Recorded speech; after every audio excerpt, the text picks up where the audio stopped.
Halo, selamat malam, selamat siang. Assalamualaikum warahmatullahi wabarakatuh. Salam sejahtera bagi kita semua. Om Swastiastu, Namo Buddhaya, salam kebajikan.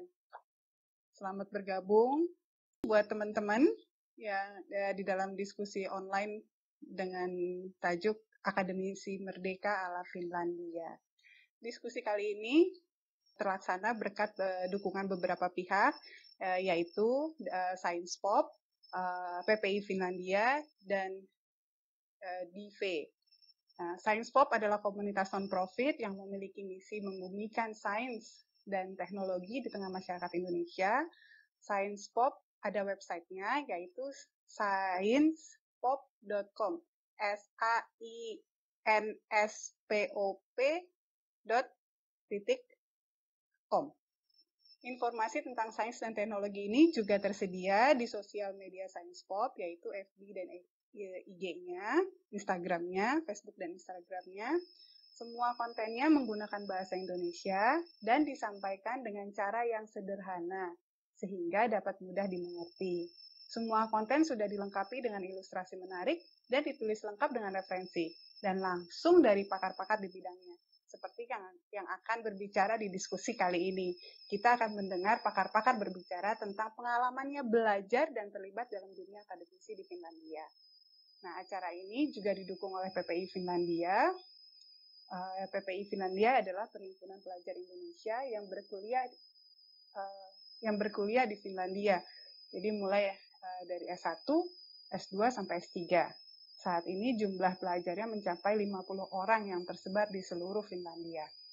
Dan DIV atau singkatan dari Diaspora Indonesia, Finlandia, dan Estonia adalah organisasi yang berkedudukan di Helsinki yang anggotanya adalah tidak hanya warga negara Indonesia tetapi juga ex warga negara Indonesia atau WNI serta warga negara asing atau warga negara asing keturunan yang semuanya dipersatukan oleh rasa kecintaan terhadap tanah air Indonesia.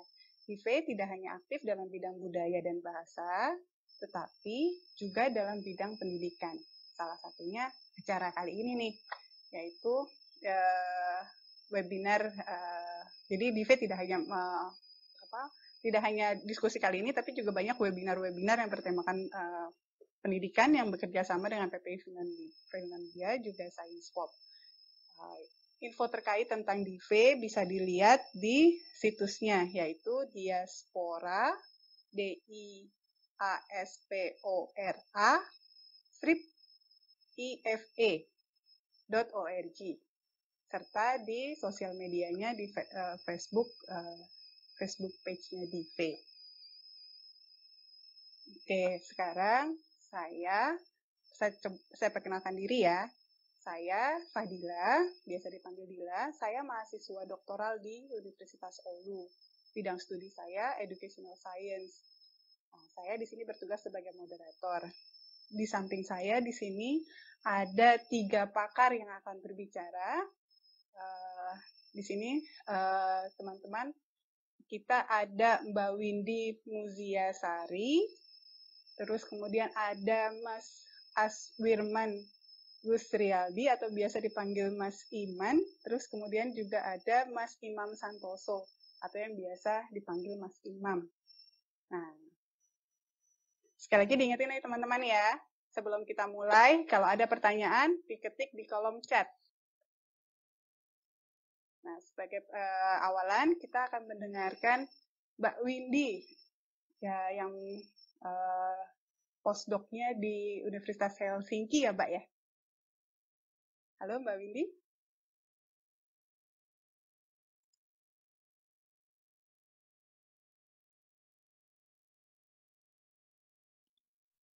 Oke, sekarang kedengeran nggak?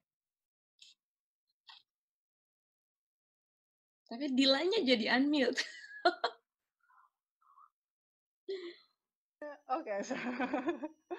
Oke. Ini Mbak Windy postdoc-nya di Universitas Helsinki ya, Mbak ya? Ya. Iya. Mbak Windy juga mendirikan startup Resistomap OI ya, Mbak ya? Di sini semua perusahaan belakangnya ada OI-nya ya. Oh, LTD, oh itu, oh PT iya, kalau di Indonesia. iya, iya, Resistomat, monitoring antibiotic resistance in environment ya Mbak ya. Mungkin sebagai pembuka kita akan mendengarkan Mbak Windy bercerita ya, kira-kira bagaimana sih pengalaman Mbak Windy menjalani proses pembelajaran yang merdeka di kampus di Helsinki ya, sebagai peneliti, dan kemudian bagaimana kemerdekaan yang Mbak Windy alamin itu bisa membawa Mbak Windy mendirikan usaha startup ini gitu. Ya, oke, layar saya persilahkan buat Mbak Windy. Terima kasih Dila. Bentar ya, saya share screen dulu. Screen-nya udah bisa dilihat ya? Ya, sudah Oke, bagus. great. Ya, terima kasih Dila, juga teman-teman dari PPI Finlandia, dari Science Pop, dan Diaspora Indonesia, Finlandia, dan Estonia, atas kesempatannya saya untuk share pengalaman kali ya, jadi tadi ya, sebagai akademisi merdeka di Finlandia. Ini fotonya greetings dari Helsinki, kota Helsinki, jadi kalau pas kita masuk kota Helsinki melalui jalur laut, ini jadi kayak, apa ya, muka pertama kota Helsinki, gitu. Dan tapi kalau greetings dari negara Finland itu biasanya pemandangannya seperti ini, danau dan hutan. Ini Mas Imam pasti kangen ya. Karena Finland terkenal dengan negara seribu danau ya, karena emang banyak sekali danaunya dan juga tentu hutannya.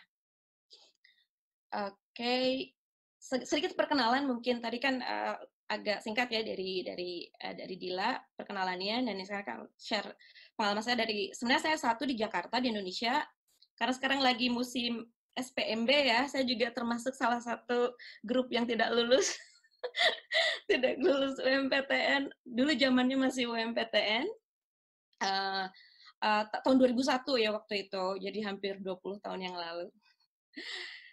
Tapi saya dikasih kesempatan beasiswa dari Universitas Al-Azhar Indonesia, jadi saat itu di bawah pimpinan almarhum Profesor Zuhal, mantan Menristek ya, salah satu Menristek di Indonesia. Jadi beliau mempunyai kayak visi kalau bioteknologi itu, di 20 tahun yang lalu ya ini ceritanya, punya visi kalau bioteknologi bakal jadi suatu teknologi yang bakal apa ya, berkembang gitu, dan makanya beliau memberikan kayak kesempatan beasiswa untuk kayak apa ya, mahasiswa untuk studi S1 bidang bioteknologi, karena saat itu biasanya bioteknologi itu untuk S2.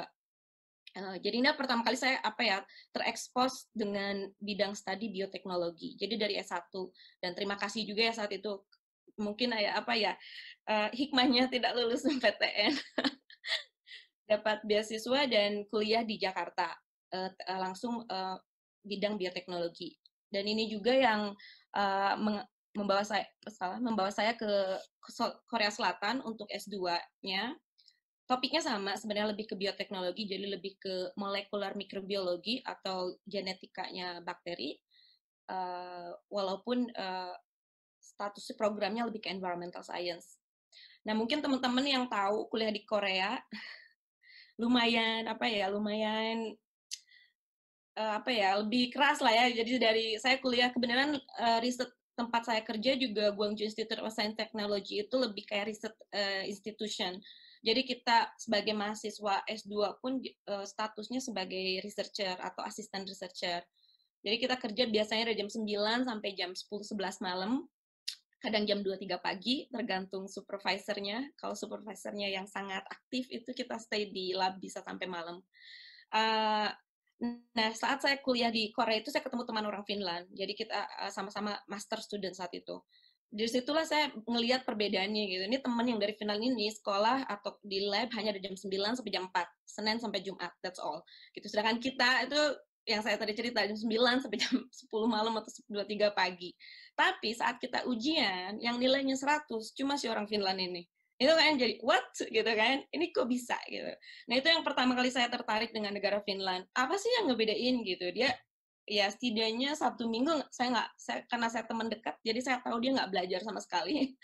Jadi Sabtu Minggu malah biasanya jalan-jalan kita, Tapi apa sih yang bikin kalau dia ujian kok dia sendiri yang 100 gitu, sedangkan kita yang belajar keras paling 70 lah gitu kan. Makanya apa sih yang ngebedain? Jadi yang saya lihat saat itu lebih mereka tidak menghafal tapi memahami konsep. Jadi saat dikasih pertanyaan seperti apapun itu bisa dikerjakan gitu. Dan itulah juga yang membawa saya untuk melanjutkan S3-nya di Finlandia. Jadi saya pindah ke Finlandia tahun 2010. Saat itu jadi selesai master saya langsung ke Finlandia.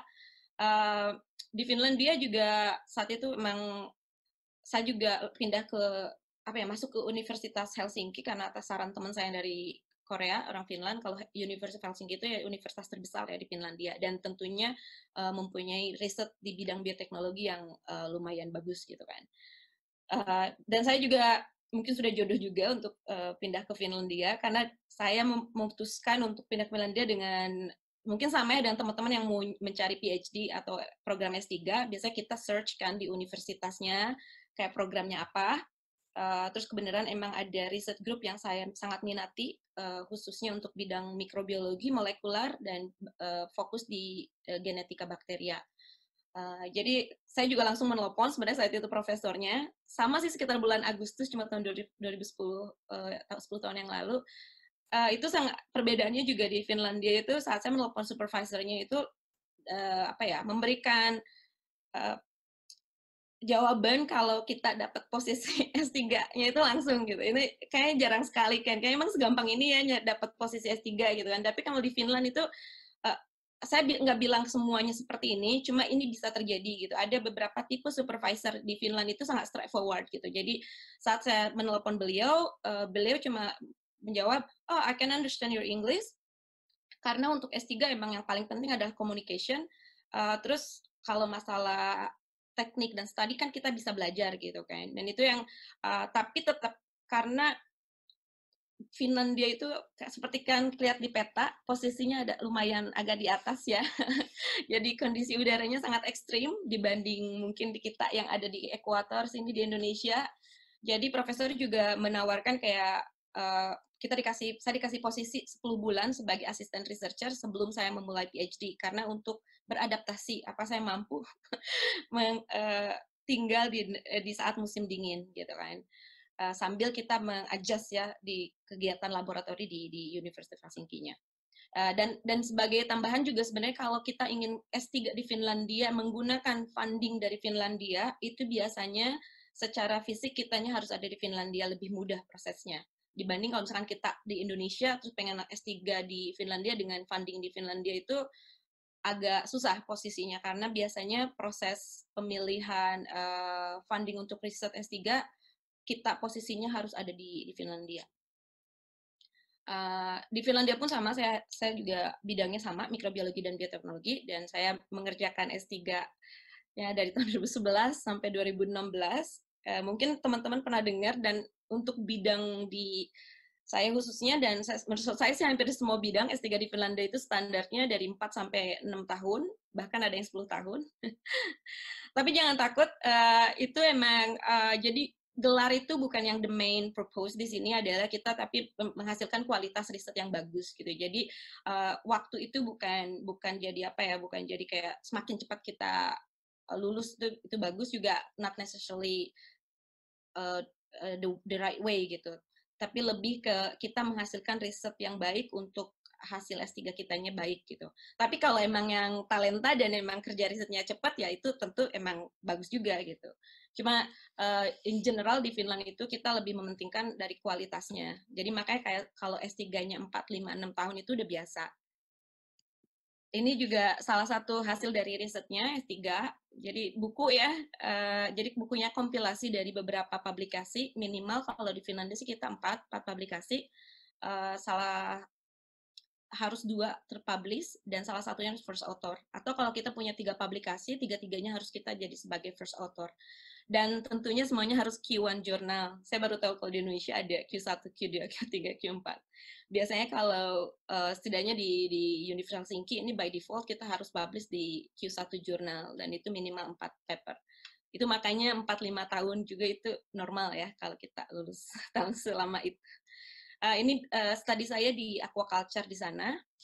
Nah, itu juga yang pas saya study di S3 di sana, karena 4-5 tahun, itu saya punya kesempatan bebas, nggak kesempatan bebas ya, mungkin di sini artinya saya mempunyai keleluasaan untuk membuat kerjasama, di mana saya bekerja sama dengan kolega saya di Michigan State University, Profesor TJ Group.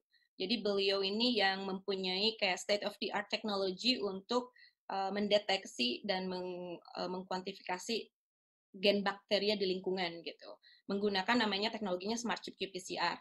Nah, ini satu teknologi yang saat itu ya tahun 2012, jadi saat saya masih PhD, adalah metodologi baru. Nah, itulah dia, jadi kayak saya dikasih kesempatan untuk belajar langsung. Saya bisa visit riset ke Michigan State University untuk mempelajari teknologi ini. Karena kan teknologi ini lebih privilege ya, jadi nggak semua orang bisa akses ke teknologi ini, karena kan baru di develop ya saat itu. Tapi saya karena dikasih kebebasan untuk bekerja sama dengan siapapun walaupun status saya masih S3, itu yang kasih kesempatan kita bisa mempelajari the advanced technology lah, untuk tentunya di bidangnya masing-masing ya. Dan saat saya S3 juga saya dikasih kebebasan untuk merancang riset, karena saat saya S3 saya merasa riset yang saya dikerjakan di Finland itu belum pernah dikerjakan di Indonesia. Jadi saya propose ke profesor saya, supervisor S3 saya, kalau bisa nggak kita ngerjain risetnya yang saya kerjain di Finlandia itu di Indonesia. Ini mungkin salah satu yang saya rasa nggak semua university atau misalkan S3 ya punya keleluasaan untuk bisa apply bareng dengan supervisornya satu project besar untuk postdoc research gitu. Dan apalagi postdoc researchnya ini lebih ke keinginan saya gitu untuk dikerjakan di Indonesia, jadi bisa pulang ke Indonesia dengan projectnya gitu. Dan tentunya ini juga proses yang nggak gampang ya. Ini kalau cerita kan kadang kita terdengar, oh langsungnya enak gitu, dari S3 langsung postdoc. Padahal prosesnya juga itu ada beberapa kali, ini ada sampai 2 kali gagal, dan ketiga kalinya baru kita goal dapat project ini gitu. Cuma emang pas juga sih, pas dapat kita project ini, pas saya selesai S3 tahun 2016, dan saya bisa langsung lanjut dari S3 ke postdoc research, jadi untuk 2,5 tahun ya posisi saat itu. Selama saya postdoc, saya riset di Indonesia kerjasama dengan UGM. Jadi studinya nggak di aquaculture lagi, tapi tetap di aquatic environment, yaitu di sungai, dengan funding dari Academy of Finland. Jadi saya kerjaan saya walaupun postdoc, tapi lebih ke project manager, menghandle semua kegiatan dari A sampai Z. Itu juga jadi memberikan saya learning gitu kan. Jadi saya sebagai walaupun masih early stage researcher, tapi saya dikasih kebebasan untuk mempunyai responsibility yang cukup besar gitu, menghandle semua project itu sendiri gitu kan. Itu juga yang biasanya jarang yang saya rasa di negara lain. Tentunya mungkin di Eropa, most of countries di Eropa biasanya emang ada kebebasan. Tapi di sini itu kebebasan sampai dalam penggunaan uangnya juga gitu, budgeting. Itu biasanya jarang. Setahu saya biasanya budgeting masih dihandle supervisornya biasanya, atau dari main research group, leader grupnya.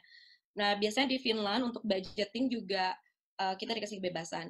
Intinya sih saat saya postdoc research ini, saya ngerasa banyak permasalahan gitu. Bagaimana dengan riset seperti ini dikerjakan oleh orang lain, karena saya rasa riset yang saya kerjakan ini tuh sangat privilege ya untuk orang-orang atau network yang tahu metodologinya dan tahu know-how knowledge mengenai riset ini gitu.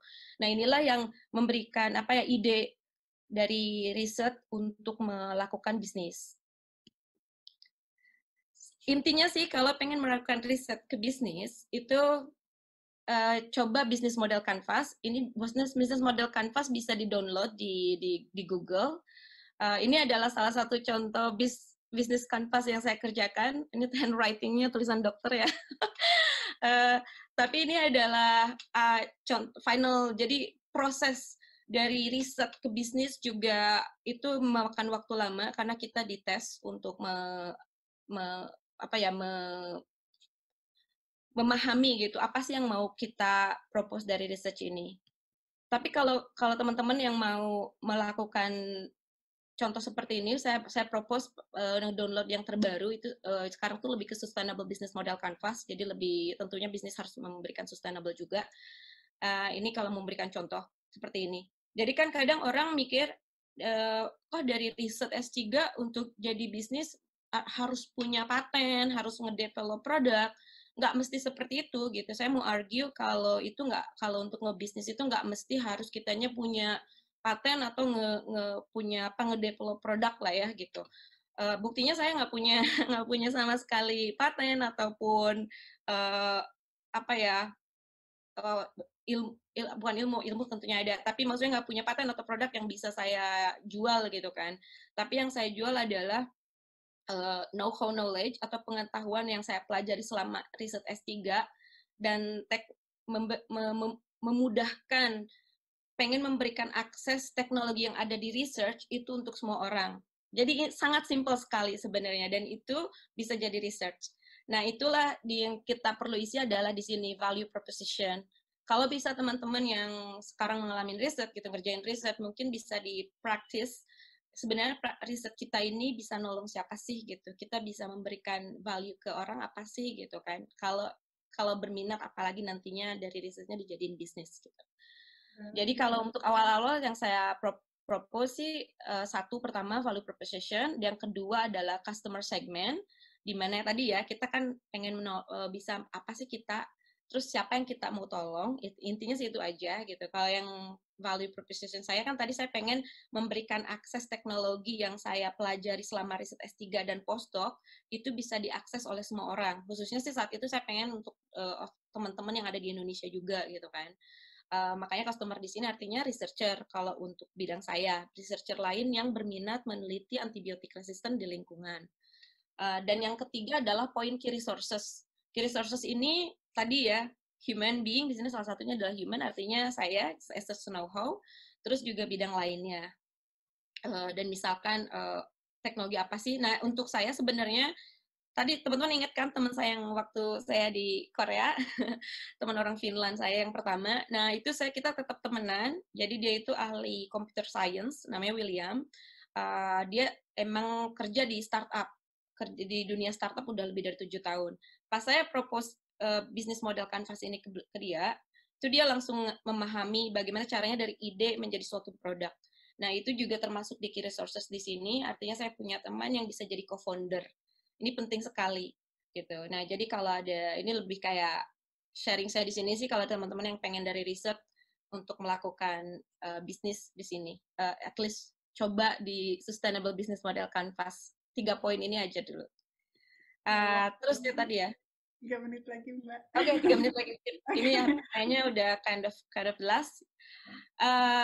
Tadi bisnis idea tadi saya pas lagi postdoc, terus saya partner dengan laboratori, Nordic Laboratory, dan makanya Resistoma perusahaan saya juga didirikan tahun 2018 setelah saya punya akses ke laboratori. Nah, ini juga kebebasan, walaupun saya saat itu postdoc full time di university atau di akademi, saya masih bisa mendirikan suatu perusahaan gitu. Jadi kan itu adalah suatu freedom ya, I would say gitu, dikasih right untuk melakukan suatu hal di luar jam kerja gitu kan.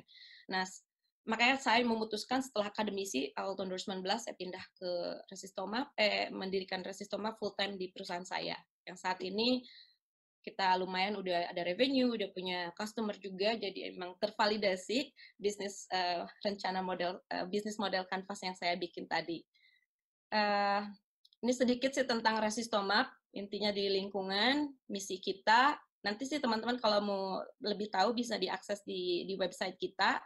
Jadi kita sebenarnya intinya hanya memberikan laboratory service. Ini juga lab kita, jadi sama aja sih. Sekarang di bisnis dengan dulu di kuliah sama kerja tetap di laboratori. Dan ini tim kita, ada 2 orang Indonesia juga. Jadi tetap Indonesianya, dan project kita juga udah nggak cuma di lingkungan air lagi dan lebih banyak di agriculture juga. Jadi ya, to conclude, do di business model canvas. Kalau dari pengen ngerjain riset untuk jadi bikin startup, oh iya, saya lupa ngebilangin join incubator accelerator biar kita mempelajari sedikit tentang bisnis lah ya, nggak blank-blank banget. Terus just do it, that's all. Otherwise kalau cuma planning nggak akan pernah kejadian. Terima kasih semuanya dan quick one buat teman-teman yang tertarik promosi pengen memahami tentang antibiotik resisten, bahayanya antibiotik resisten di lingkungan, join webinar kita. Ini masih awal tentang introduction, tanggal 25 Agustus ini. Terima kasih.